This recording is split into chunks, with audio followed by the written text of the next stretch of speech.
고린도전서 11장 23절부터 29절까지 돌아가면서 한 절씩 읽겠습니다. 내가 너희에게 전한 것은 주께 받은 것이니 곧 주 예수께서 잡히시던 밤에 떡을 가지사 축사하시고 떼어 이르시되 이것은 너희를 위하여 내 몸이니 이것을 행하여 나를 기념하라 하시고 식후에 또한 그와 같이 잔을 가지시고 이르시되 이 잔은 내 피로 세운 새 언약이니 이것을 행하여 마실 때마다 나를 기념하라 하셨으니 너희가 이 떡을 먹으며 이 잔을 마실 때마다 주의 죽으심을 그가 오실 때까지 전하는 것이니라. 그러므로 누구든지 주의 떡이나 잔을 합당하지 않게 먹고 마시는 자는 주의 몸과 피에 대하여 죄를 짓는 것이니라. 사람이 자기를 살피고 그 후에야 이 떡을 먹고 이 잔을 마실지니 같이 봅니다. 주의 몸을 분별하지 못하고 먹고 마시는 자는 자기의 죄를 먹고 마시는 것이니라. 아멘. 예수님께서는 그 십자가의 죽음을 앞두시고 제자들과 마지막 식사를 하셨습니다. 이 마지막 식사 자리에서 떡을 찢어 주시면서 이것은 너희를 위하는 내 몸이니 이것을 행하여 나를 기념하라 말씀을 하셨습니다. 그리고 식후에는 포도주가 담긴 잔을 제자들에게 주시면서 이 잔은 내 피로 세운 새 언약이니 이것을 마실 때마다 나를 기념하라 그렇게 말씀을 하셨습니다. 제자들과의 마지막 식사 자리에서 성찬의 예식을 제정하신 것입니다. 교회는 처음 세워진 때로부터 예수님의 이 명령을 받들어서 모일 때마다 성찬 예식을 시행했습니다. 이 성찬식이라는 것은 말 그대로 거룩한 식사의 예식입니다. 성찬식, 거룩한 식사 예식이라는 겁니다. 그런데 거룩한 것은 함부로 대하면 안 됩니다. 거룩한 것은 구별된 모습으로 대해야 되고 거룩한 것은 훼손하지 않도록 조심해야 하는 겁니다. 일례로 구약의 출애굽기에 보면 성소에서 쓰는 기름이 있었습니다. 성소에서 쓰는 그 기름을 관유라고 하는데 이 관유는 거룩한 목적을 위해서만 구별되어 사용해야 했습니다. 만약 사적인 용도로 이 기름을 사용할 경우에는 백성 중에서 끊어지리라는 그런 경고를 받았습니다. 성소에는 또 하나님께 태워드리는 향도 있었습니다. 이 향은 거룩한 향입니다. 거룩한 향이기 때문에 오직 거룩한 목적을 위해서만 쓰여져야 합니다. 만약 그렇지 아니하고 사적인 용도로 그 향을 개인적으로 냄새를 맡고 싶어서 활용한다면 그 사람 역시 백성 중에서 끊어지리라는 경고를 받았습니다. 이런 법들, 이런 경고는 다 무엇이냐? 거룩한 것은 거룩하게 다루어져야 한다는 겁니다. 마찬가지로 성찬의 떡과 성찬의 포도주 역시 거룩한 것입니다. 거룩한 것이기 때문에 함부로 다루면 안 됩니다. 구별된 가운데 먹고 구별된 가운데 마셔야 하는 겁니다. 그렇지 않으면 거룩한 것을 거룩한 것으로 대하지 않는 그런 죄에 떨어지게 되는 겁니다. 27절 말씀을 여러분 한번 보십시오. 27절 말씀 우리 같이 한번 읽어보겠습니다. 그러므로 누구든지 주의 떡이나 잔을 합당하지 않게 먹고 마시는 자는 주의 몸과 피에 대하여 죄를 짓는 것이니라. 아멘. 성찬의 떡과 포도주, 곧 거룩한 떡과 거룩한 포도주를 합당하지 않게 먹고 마신다면 죄를 짓는 것이다. 그렇게 말씀합니다. 거룩한 것을 손상시키는, 거룩한 것을 훼손시키는 죄를 짓는 겁니다. 그리고 이런 죄에는 징벌이 수반됩니다. 신약시대 고린도 교회는 그런 죄를 짓는 사람들이 있었습니다. 그 결과로 그들은 약하고 병들었고 심지어 죽는 사람까지 생겨났습니다. 거룩한 성찬을 훼손한 죄로 인하여서 그런 징벌이 교회 신자들에게 떨어진 겁니다. 그래서 오늘 본문은 성찬식과 연관해서 자신을 살펴라 그렇게 권면을 하고 있습니다. 오늘 본문 28절, 29절 말씀 여러분이 읽어보십시오. 28절, 29절 말씀 읽습니다. 사람이 자기를 살피고 그 후에야 이 떡을 먹고 이 잔을 마실지니 주의 몸을 분별하지 못하고 먹고 마시는 자는 자기의 죄를 먹고 마시는 것이니라.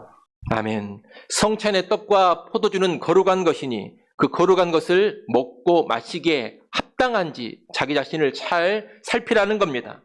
그러지 않으면 죄를 먹고 죄를 마시는 일이 된다고 합니다.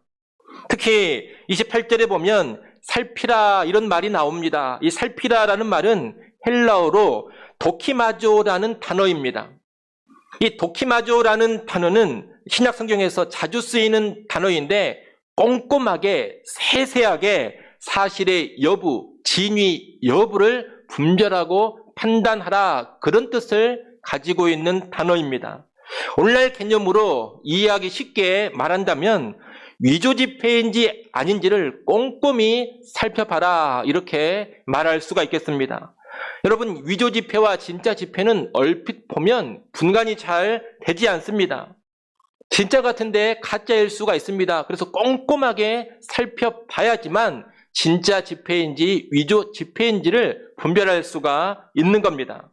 바로 그런 태도, 그런 자세로 꼼꼼하게 살펴보는 것, 꼼꼼하게 살피면서 진짜인지 가짜인지를 분별하고 파악하는 것, 여러분 이것이 도키마조라는 단어, 살피라라는 단어가 가지고 있는 의미입니다.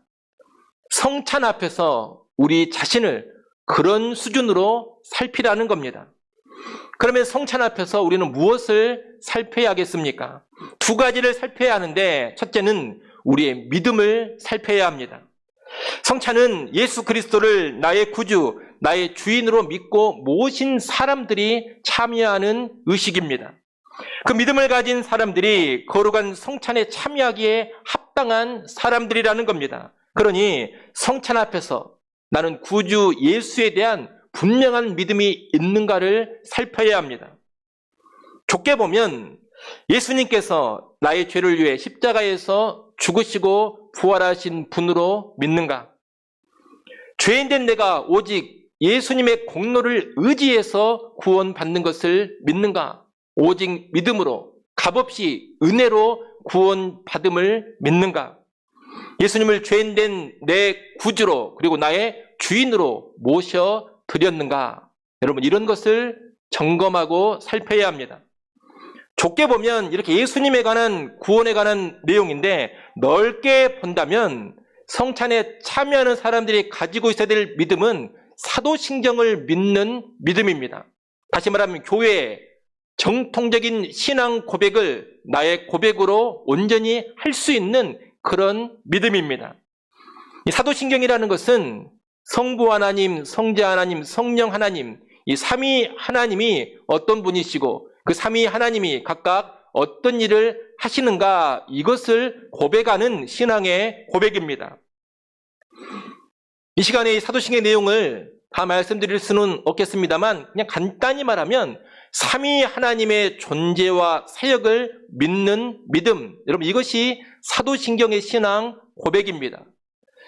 이 사도신경이 고백하고 있는 삼위일체 하나님의 존재와 사역에 대한 믿음이 있는 사람, 그 사람이 성찬에 참여하기에 합당한 믿음을 가지고 있는 사람인 겁니다.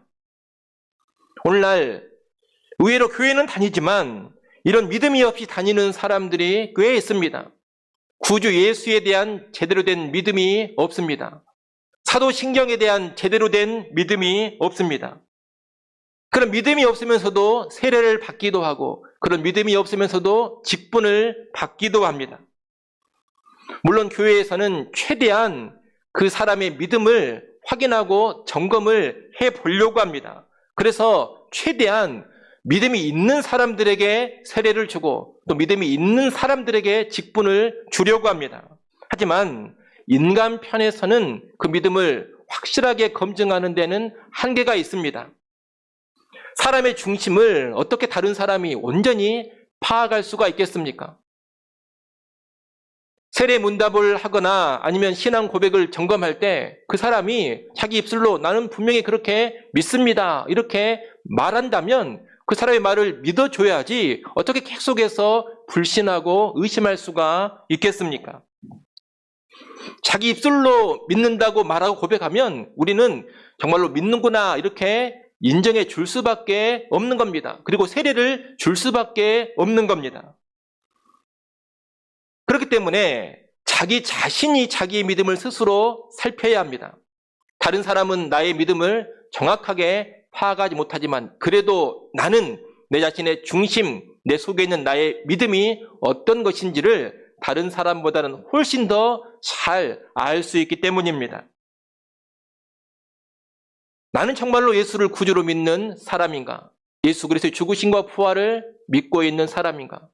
성부 하나님, 성자 하나님, 성령 하나님의 존재와 사역을 사도신경에서 고백하고 있는 대로 믿고 있는 사람인가? 내 안에 정말 그런 믿음이 있는가?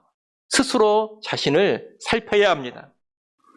오늘 성찬식에도 이미 세례를 받고 입교하신 분들은 참여하게 될 것입니다. 그런데 여러분, 습관적으로 참여하지 마시고 늘 하던 일이다라면서 생각 없이 참여하지 마시고 자신의 믿음을 이 성찬 앞에서 잘 살펴보시기를 바랍니다. 혹시라도 예수님을 구주로 믿는 믿음이 없다면 세례를 받았다 하더라도 입교를 했다 하더라도 성찬을 받으시면 안 됩니다. 삼위 하나님의 존재와 사역을 믿는 믿음이 없다면 세례를 받으신 분이라 하더라도 성찬에 참여하시면 안 됩니다. 그것은 죄가 되는 일이고 그 당사자에게 해가 되는 일이기 때문입니다. 여러분, 우리가 믿음 없이 교회에 출석할 수는 있습니다. 믿음 없이 교회에 출석하는 것이 안타까운 일이기는 하지만 그것이 곧 해가 되지는 않습니다. 오히려 지금은 믿음이 없더라도 교회에 출석하면서 말씀을 듣고 나중에라도 믿음이 생길 수 있습니다. 그러면 커다란 유익이 되는 겁니다. 그렇기 때문에 믿음이 없다고 해서 교회를 아예 출석하지 않는 것보다는 믿음이 없어도 교회를 출석하는 것이 분명히 더 낫습니다. 유익이 됩니다. 그러나 성찬은 다릅니다. 믿음 없이 성찬을 받는 것은 그 자체로 죄가 되고 해가 됩니다. 거룩한 성찬을 훼손하는 죄를 짓는 것이기 때문에 해를 당하게 되는 겁니다. 그래서 그 일은 피해야 하는 겁니다. 오늘날 교회 안에 세례는 받았지만 예수 안 믿는 사람들이 분명히 있습니다. 직분을 받았지만 예수 안 믿는 사람들 있습니다. 또 사도신경을 그대로 믿지 않는 사람들도 있습니다. 예배 시간마다 늘 고백을 하면서도 사실 믿지는 않습니다. 다른 사람은 잘 모를 겁니다. 그러나 자기 자신은 어느 정도 스스로 알 수가 있을 겁니다. 그러니 여러분, 자기 자신의 그 내면의 믿음을 세심하게 살피시기를 바랍니다. 꼼꼼하게 살피시기를 바랍니다. 그리고 혹시라도 믿음이 없다면 성찬을 받지 마십시오. 구주 예수를 믿는 믿음을 가지고 성찬에 참여하십시오. 삼위일체 하나님에 대한 믿음을 가지고 성찬에 참여하십시오. 그럴 때에만 성찬은 유익이 될 겁니다. 둘째로 살펴봐야 할 것은 우리의 삶입니다. 우리의 삶을 살펴야 합니다. 삼위일체 하나님에 대한 믿음이 있고 구주 예수에 대한 믿음이 있다면 이제 그 믿음에 합당한 삶을 마땅히 살아야 합니다. 믿음이 이미 있는 사람들, 나는 분명히 예수에 대한 믿음이 있고 삼위 하나님에 대한 믿음이 있다, 이렇게 확신하는 사람들은 성찬에 참여할 때 이제 그 삶을 살펴봐야 합니다. 나의 삶을 꼼꼼히 점검하고 살펴봐야 한다는 겁니다. 그렇다면 살펴야 될 삶, 성찬에 합당한 삶은 무엇입니까? 우리가 하나님을 믿고 예수님을 구주로 믿는 그 이후에 합당한 삶이 뭐냐 그러면 대부분 어떤 영적인 활동들을 생각합니다. 예배를 꼬박꼬박 참석하고 성경을 읽고 배우고 기도 잘 드리고 헌금하고 봉사하고 전도하고 이런 영적인 활동들, 달리 말하면 어떤 종교적인 활동들을 생각한다라는 겁니다. 그런 활동들을 잘하고 있으면 믿음에 합당한 삶을 살고 있다, 이렇게 간주합니다. 물론 이런 것들이 믿음에 합당한 삶의 중요한 부분들이기는 합니다. 하지만 여러분, 단지 이런 것들은 믿음에 합당한 삶의 핵심은 아닙니다. 믿음에 합당한 삶의 본질은 아닙니다. 예배, 말씀 생활, 기도 생활, 헌금 생활, 봉사 생활, 전도 생활, 이것이 믿음에 합당한 삶의 핵심, 본질이 아니다, 이 말입니다. 이것은 예수님 당시에 바리새인들을 보면 어렵지 않게 알 수 있습니다. 예수님 당시의 바리새인들은 좀 전에 말씀드린 그런 영적인 활동, 종교적인 삶의 모습은 너무나 탁월하게 갖추었습니다. 그들은 하나님께 꼬박꼬박 예배하는 삶을 살았습니다. 그들이 성경의 말씀을 얼마나 열심히 배웠는지 모릅니다. 그냥 단지 배운 정도가 아닙니다. 줄줄줄줄 암송할 정도였습니다. 그리고 배운 말씀을 열심히 가르쳤습니다. 그들은 일주일에 2번씩이나 금식을 하면서 기도했습니다. 그들은 헌금도 철저하게 드렸습니다. 11조를 얼마나 철저하게 드렸는지 아주 작고 세세한 수익까지 다 계산을 해가지고 11조를 드렸습니다. 전도를 안 한 것도 아닙니다. 그들은 또 열심히 전도도 했습니다. 구제를 안 한 것도 아닙니다. 여러분, 바리새인들은 구제도 열심히 했습니다. 여러분, 이런 것을 보면 흠잡을 것이 무엇이 있습니까? 흠잡을 것 하나 없는 정말 완벽한 신자들이었습니다. 오늘날 어떤 신자가 그런 바리새인처럼 살고 있다고 생각을 해보십시오. 예배를 한 번도 안 빠집니다. 모든 예배를 꼬박꼬박 다 참석합니다. 열심히 성경을 읽고 배우며 암송도 많이 하고 있습니다. 이제 다른 사람에게 성경을 가르치기까지 합니다. 헌금도 잘 드립니다. 구제도 열심히 하고 있습니다. 전도도 또 열심히 합니다. 봉사도 열심히 합니다. 이런 신자가 주변에 있다면 어떻게 평가하시겠습니까? 최고의 신자 아닙니까? 목사인 제 입장에서도 그런 성도가 있으면 참 대단한 성도다. 정말 믿음 좋은 성도다. 이렇게 평가하지 않겠습니까? 그런 신자가 어디 있습니까? 얼마나 대단한 신자입니까? 그런데 예수님은 그 당시 그런 신자의 모습을 가졌던 바리새인들을 신랄하게 책망하셨습니다. 너희의 믿음은 다 거짓이요 가짜다라고 하셨습니다. 너희는 저주받을 자들이다 하셨습니다. 여러분, 왜 그러셨습니까? 탁월한 신앙의 활동들은 했지만 하나님의 계명에 진정으로 순종하는 자들이 아니었기 때문입니다. 그러면 하나님의 주신 계명이 무엇입니까? 여러분, 하나님이 우리에게 어떤 계명을 주셨습니까? 하나님이 주신 계명은 여러분이 잘 아시는 것처럼 바로 사랑입니다. 여러분, 믿음에 합당한 삶의 핵심은 다른 게 아닙니다. 사랑입니다. 사랑은 하나님이 주신 최고의 계명이고 사랑은 하나님이 주신 모든 계명의 핵심이자 본질입니다. 예수님은 하나님이 주신 이 계명을 하나님 사랑과 이웃 사랑으로 정리해 주셨습니다. 하나님을 사랑하라, 이웃을 사랑하라. 이것이 하나님이 믿는 자들에게 순종하라고 주신 계명입니다. 바로 이 계명을 지키며 사는 것이 믿음에 합당한 삶입니다. 바리새인들은 왜 책망을 받았습니까? 그 열렬한 신앙 활동, 종교 활동 이면에 하나님 사랑이 없었습니다. 이웃 사랑도 없었습니다. 사실 그들은 자기 자신을 뜨겁게 사랑하는 자들이었습니다. 자기들이 다른 사람들에게 인정받고 싶고 높아지고 싶어서 그런 활동들을 열심히 했던 겁니다. 자기의 세속적인 욕망을 채우고 싶어서 그런 종교활동을 열렬히 했던 겁니다. 구제도 왜 했느냐? 여러분, 사람을 사랑해서 구제한 것이 아닙니다. 다른 사람들에게 인정받고 싶어서 구제를 했던 겁니다. 한마디로 사랑이 없는 구제였습니다. 굳이 사랑을 말한다면 하나님 사랑, 이웃 사랑은 없고 자기 사랑만이 가득한 사랑이었습니다. 그래서 예수님께서 그들을 책망하신 겁니다. 너희는 실제 계명을 지키지 않는 자들이라는 겁니다. 그러니 여러분, 오늘날 우리가 성찬 앞에서 살펴봐야 될 삶도 무엇이냐? 다른 게 아닙니다. 내가 무슨 종교활동, 교회활동을 얼마나 잘하고 있느냐, 이것을 살펴볼 것이 아닙니다. 하나님 주신 계명, 사랑의 계명에 순종하는 삶을 살고 있는가, 이것을 살펴야 합니다. 나는 하나님을 사랑하는 삶을 살고 있는가? 나는 마음을 다하고 뜻을 다하고 힘을 다하고 성품을 다하여 하나님을 사랑하는가? 나는 이웃을 사랑하고 있는가? 나는 이웃을 내 몸처럼, 내 자신처럼 사랑하려고 하는가?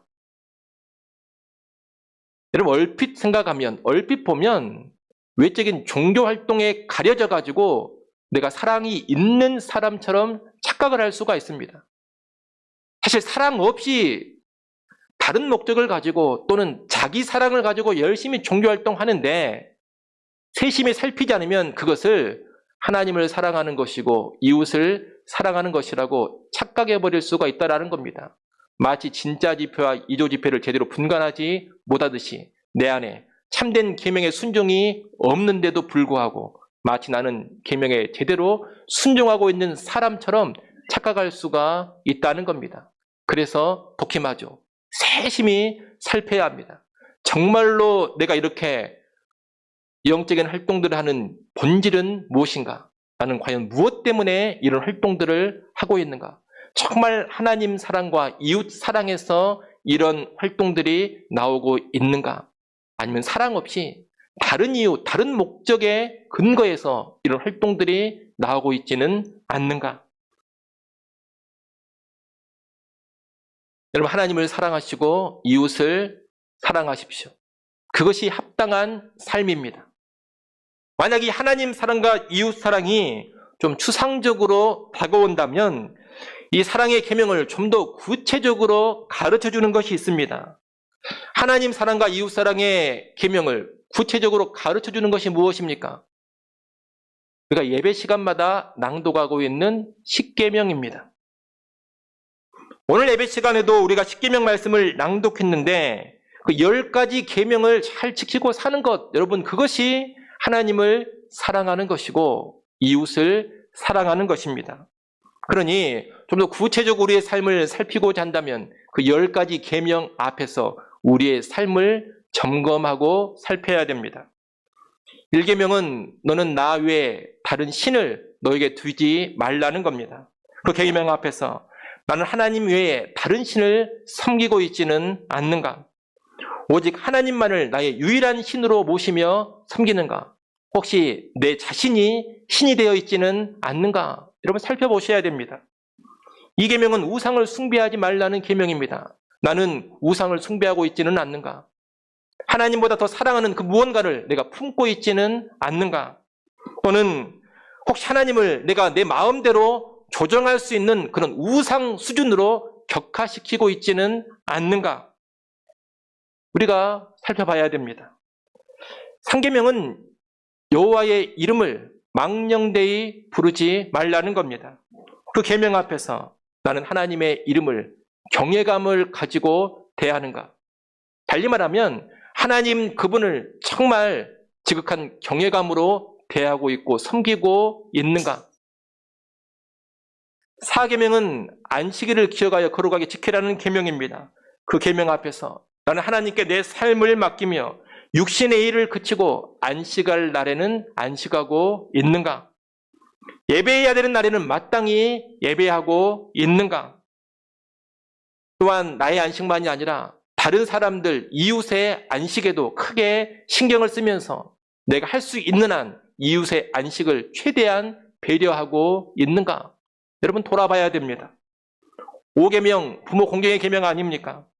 어려서는 부모님께 순종하고 나이 들어서는 부모님을 존경하고 부모님을 봉양하고 있는가? 돌아보셔야 됩니다. 6계명, 살인하지 말라입니다. 나는 살인하지 않고 사람의 생명을 귀하게 여기는가? 혹시라도 분노와 미움으로 외적 살인은 아니지만 내적인 살인을 저지르고 있지는 않는가? 돌아보셔야 됩니다. 7계명, 간음하지 말라입니다. 나는 간음하지 않는가? 성적으로 정결하게 살고 있는가? 8계명, 도둑질하지 말라입니다. 나는 도둑질하지 않는가? 남의 것을 불법적으로 빼앗지는 않는가? 부당하게 남의 소유, 남의 재산을 훼손하거나 침탈하지는 않았는가? 구계명은 거짓 증언하지 말라는 겁니다. 나는 거짓 증언하지 않는가? 나는 진실하게 정직하게 말하고 행동하는가? 마지막 10번째 계명은 내 이웃의 집을 탐내지 말라는 겁니다. 탐심을 품지 말라 이겁니다. 나는 탐심을 버렸는가? 나는 탐심에 사로잡혀서 혹시라도 그릇 행하지는 않았는가? 여러분, 이런 것들을 하나씩 돌아보고 살펴봐야 합니다. 주일에 예배하고 헌금 잘하고 전도 열심히 하고 봉사와 구제를 많이 해도 근간에 이런 사랑의 삶이 깔려있지 않으면 헛된 일을 하고 있는 겁니다. 예배를 잘 드리면서도 마음에 하나님 아닌 다른 것을 신으로 섬기고 있고 우상이나 섬기고 있다면 그런 예배가 무슨 의미가 있겠습니까? 헌금을 많이 하고 구제를 많이 한다 하더라도 투기로 돈 벌고 있고 불법적으로 돈 벌고 있고 남의 것을 강탈하고 착취하면서 돈 벌고 있다면 그런 헌금은 천만금을 드린다 하더라도 의미가 없습니다. 그렇게 번 돈으로 아무리 많은 구제를 한다 하더라도 하나님은 조금도 기뻐하시지 않습니다. 오히려 외식하는 자라고 책망하십니다. 전도를 열심히 해도 정말 영혼을 사랑하는 마음으로 전도하지 않는다면 그런 전도도 사실 무력한 것입니다. 전도를 열심히 하면서도 삶 중에 정직하게 살지 않고 진실하게 살고 있지 않다면 그런 전도는 헛된 겁니다. 교회 사역을 정말 열심히 하고 교회를 크게 성장시켰다 하더라도 그 마음에 탐심이 가득하고 세속적인 욕망이 가득하고 음욕이 가득하다면 그런 부흥과 성장은 아무 곳에도 쓸모가 없는 겁니다. 하나님 앞에 조금도 인정받지 못합니다. 여러분, 이렇게 살아간다면 이렇게 살아가는 사람들은 다 예수님 당시 바리새인들처럼 외식하는 자들에 지나지 않고 위선자들에 지나지 않습니다. 그들에게는 준엄한 책망과 저주가 떨어집니다. 그러니 우리는 외적인 종교 활동이나 어떤 규칙의 준수에 연연할 것이 아닙니다.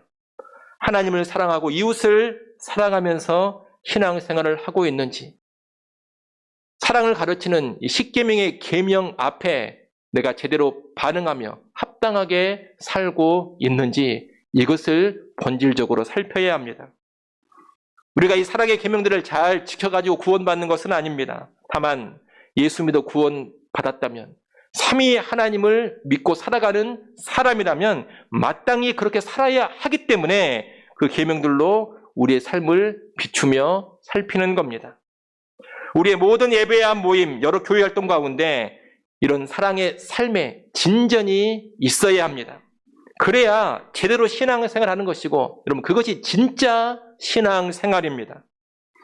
만약 성찬 앞에서 우리가 그런 삶을 살고 있지 않다면, 우리 삶에 문제가 있다면 회개하여 돌이킬 줄을 알아야 합니다. 우리는 연약함이 많습니다. 죄성이 있습니다. 그래서 사랑의 계명을 받았지만 그 사랑의 계명에 온전히 순종하지 못할 때가 많습니다. 성찬을 받을 때 그 성찬 앞에서 그런 온전치 못한 모습이 있다면 그것을 깨닫고 그것을 자각하고 회개하여 돌이킨 후에 성찬을 받아야 한다는 겁니다. 하나님을 사랑하는 삶, 이웃을 사랑하는 삶이 분명히 문제가 있음에도 불구하고 그것을 무시하고 덮어버린 채 성찬을 받으시면 안 됩니다. 그것은 거룩을 훼손하는 죄악입니다. 여러분, 오늘 성찬 앞에서 그릇된 모습이 있다면 회개하고 돌이키십시오. 무한한 은혜로 나를 받아주시는 그 하나님께 회개하시고 다시금 사랑의 삶을 결단하고 계명대로 살고자 결단을 하십시오. 그러고서 성찬에 참여해야 합니다. 그래야지만 이 성찬이 유익한 성찬이 될 겁니다. 아무쪼록 자신의 삶을 잘 살피고 성찬에 참여해서 복되고 유익한 성찬을 누리시기를 바랍니다. 이제 오늘 말씀을 정리합니다. 여러분, 성찬은 거룩한 예식입니다. 주님의 살과 피를 의미하는 거룩한 떡과 거룩한 포도주를 받아서 먹고 마시는 의식입니다. 거룩한 주님의 살과 거룩한 주님의 피에 내가 참여하는 의식입니다. 이 거룩한 의식은 양날의 검입니다. 이 성찬에 생각 없이 함부로 드려지면 거룩을 훼손하는 죄를 짓게 되어서 해를 당합니다. 그러나 자신을 잘 살피면서 드려지면 믿음과 삶의 유익이 됩니다. 믿음이 강화되어질 것이고 삶이 더욱 거룩해질 것입니다. 성찬이 거룩한 은혜의 방편이 되는 겁니다. 바라기는 성찬이 우리에게 해가 아닌 은혜가 되기를 바랍니다. 이를 위해 자신의 믿음과 삶을 잘 살피시고 성찬에 참여할 수 있기를 간절히 소원합니다.